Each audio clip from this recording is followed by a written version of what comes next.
புதூர் பகுதியில் உள்ள MGM matric மேல்நிலைப் பள்ளியில் பள்ளி மாணவ மாணவியர்களுக்கு இன்றைய நடைமுறை சட்டம் மற்றும் போக்சோ சட்டம் குறித்த விழிப்புணர்வு நிகழ்ச்சி நடைபெற்றது.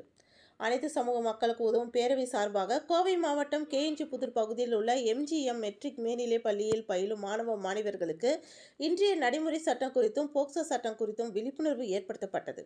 இந்த நிகழ்ச்சியில் சிறப்பு விருந்தினராக கோவை கவுண்டம்பாளையம் காவல் நிலைய ஆய்வாளர் வெற்றி செல்வி கலந்து கொண்டு மாணவ மாணவியர்களுக்கு போக்சோ சட்டம் குறித்து விழிப்புணர்வு ஏற்படுத்தினார். தொடர்ந்து அனைத்து சமூக மக்களுக்கு உதவும் பேரவை அமைப்பின் நிறுவன தலைவரும் வழக்கறிஞரும் சமூக ஆர்வலருமான புஷ்பானந்தம் மாணவ மாணவியர்களுக்கு நுகர்வோர் பாதுகாப்பு சட்டம் குறித்து சிறப்புரையாற்றினார். அப்பொழுது அனைத்து பள்ளிகளிலும் அருகிலும் பொதுவான கடைகளிலும் எம்ஆர்பி மற்றும் கெட்டுப்போகும் நாள் குறித்து குறியீடுகள் இல்லாமல் உள்ள தின்பண்டங்களை வாங்கி உண்ணக்கூடாது, அவைகள் நமக்கு ஏற்படுத்தும் தீங்குகள் குறித்து விளக்குரை வழங்கினார். தொடர்ந்து கௌரவ விருந்தினர்களாக வழக்கறிஞர் உமர் ஷெரீப் காருண்யா பல்கலைக்கழக சட்ட ஆலோசகரும் வழக்கறிஞருமான ஏசுதாஸ், வழக்கறிஞர் செல்லக்கண்ணன், வழக்கறிஞர் மணிமுருகன், குழந்தைகள் மற்றும் மனநல ஆலோசகர் மருத்துவர் கோ தமிழழகன் ஆகியோர் மாணவ மாணவியர்களுக்கு இன்றைய அரசியலமைப்பு சட்டங்கள் குறித்து சிறப்புரையாற்றினார்.